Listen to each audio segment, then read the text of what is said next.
Good late Tuesday, early Wednesday meteorologist Casey Cloud here in the Weather Center right now, giving you the latest information on that weather across our region. You do see here at this point in time, those temperatures there are sitting in toward the 70s, toward like Bradford County, 77 around Keystone. I know where I'm at. Used to start at 75 degrees right now. Tallahassee, 80 degrees as of that last observation.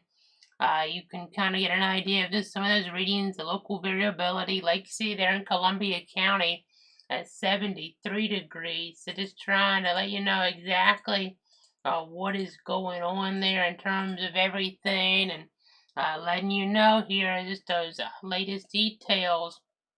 I know there's been some flash flooding toward parts of Missouri back on that Tuesday.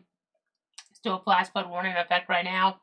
Illinois has had some issues. You see some in Arkansas here, a good little cluster of them right now. It's that windy city of Chicago. They're seeing some very serious weather back on Monday night with tornadic activity in the area. A lot of power outages, a Dorito situation as we're looking across parts of the Midwest. So pretty busy, and the New York State's been getting hit hard lately as well with severe storm activity. And you can see now this is the weather risk there as we're kind of looking at things as we're looking later on in the evening, and that's not an issue at this point, but we'll be watching for future risk here as we look across the nation. But I know that latest storm prediction center outlook will be out in just a little bit. At least the tropics are calm right now, and we have some Saharan dust here playing a role, but it is still going to be kind of wet and stormy around. So whenever thunder roars, as we're looking to our local area, go indoors. I mean, we also just kind of think about areas there, out toward Texas in the aftermath of Hurricane Beryl. Still some power outages over a week later. Not as many as like what we're seeing in Fort areas around like Illinois, of course, because that was a more recent event, but still substantial. I know 60,000 or so customers in the dark according to Power.us in the Lone Star State. That hurricane hit 9 days ago, and then toward Illinois, though, we moved the map up again. 109,368 customers in the dark over toward New York State. There we have 123,418 customers in the dark from the recent storms, and then Pennsylvania, there 128,527 in the dark as we're looking out in that part of the country. That's mostly from recent storms, it would seem. So again, just kind of giving the latest on the information. Let me go ahead and switch on over here toward the graphics right now. And you can see here, Debbie will be the next name on the list. Hurricane season still running for a while. Make sure you have that hurricane kit up to date here. And as we look toward tropical climatology, you can see that of course, we do have here that peak coming up later August to early October. So just again, more likely there'll be accident in the Atlantic Basin at that point. But just got to be prepared as we saw a Beryl any time in the season. Rainfall forecast, you can see toward North Florida that lighter blue, so around an inch or so of rain on average over the next week. So a little bit wetter here than we've been seeing in general, and in South Florida a bit more. I know getting that word that time there in the summer, and there's generally 4-year increments where the Olympics, the Summer Olympics, kind of take hold there, and that'll be exciting to watch as we're looking over there, across the globe and seeing the U.S. athletes compete. As you see toward like South Florida, there more precip possible, and there's in Louisiana, Mississippi, Alabama, North Georgia there, to Carolina. Quite a bit of rain. It looks like a pretty wet pattern here next 7 days. You can go to Florida.com/radar for an interactive look at things when we're on the air or when we're not on the air. So that's something to kind of keep in mind here as we just give you the very latest here. As we give you the very latest on exactly what's going on. Very important to do all of that here, obviously, as these situations do transpire here in toward the weather center. So let's go ahead and see that extended forecast now.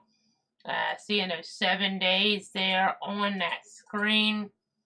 It is going to be warm. It's summertime, and you see a little bit above average still, but that rain will kind of help things not be maybe as above average. That dust there will play a role in the forecast too. We're looking here, I know, on that Wednesday, but 60% chance of rain there over the next 7 days. I mean, it's summertime.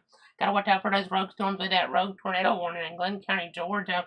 On that Monday, we broke in for on all the different platforms, of course. So it's important to watch all the different weather situations here as they evolve. So again, let's go ahead and show you though our map again.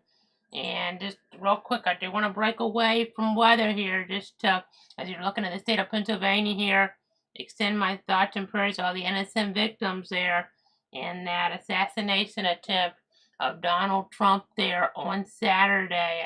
Just a terrible situation. All my thoughts and prayers to the innocent victims there. As we do go ahead and bring it back toward home here on that Doppler radar perspective. You can see here, given a view here of the overall area. Interstate 10, no precip around right now. I-75, I-95 is pretty nice here at this point in terms of Doppler radar viewing per se. Apalachicola there, sitting at 85 degrees right now. I know a little bit warmer down there toward the coast. Some folks may be on vacation down there. Trying to enjoy things, soak of the sun, stuff like that. Just make sure you're putting plenty of sunscreen on though too. That's something to think about. And always watch out for that rip current risk. I mean, just watch out in the water even if you don't have as much of a rip current risk. You still gotta be careful there. I know the waters are warm, they're inviting, but you gotta be careful. Some folks maybe come to the beaches here. They're not as experienced as they're coming from other states.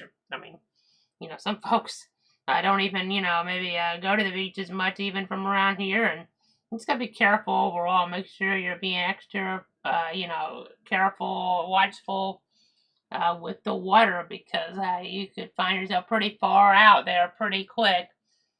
In toward the Gulf of Mexico, in toward the Atlantic Basin, and the like. So, again, just try to soak up the sun when you can, but also whenever thunder roars, go indoors here as you're looking at the overall situation. So, again, trying to let you know about everything that's going on here. Let me see if there's any questions or comments from any of the viewers at home. I don't see any. Again, just thanks so much for watching. I know on different platforms we're live. I know we have a stream there, from YouTube over on Twitter/X, and then we have the streams on Facebook there, on YouTube, that specific one that I was alluding to. And then as we get toward Twitch, you can watch me at includer.com. So, again, I'm just trying to let you know exactly what's going on here. That's going to do it for now, though. Have a great night. Thanks so much for tuning in. I know, of course, we're always watching things here across North Central Florida. I'm based in the historic area, but also across the 62 counties and as needed across the nation as well.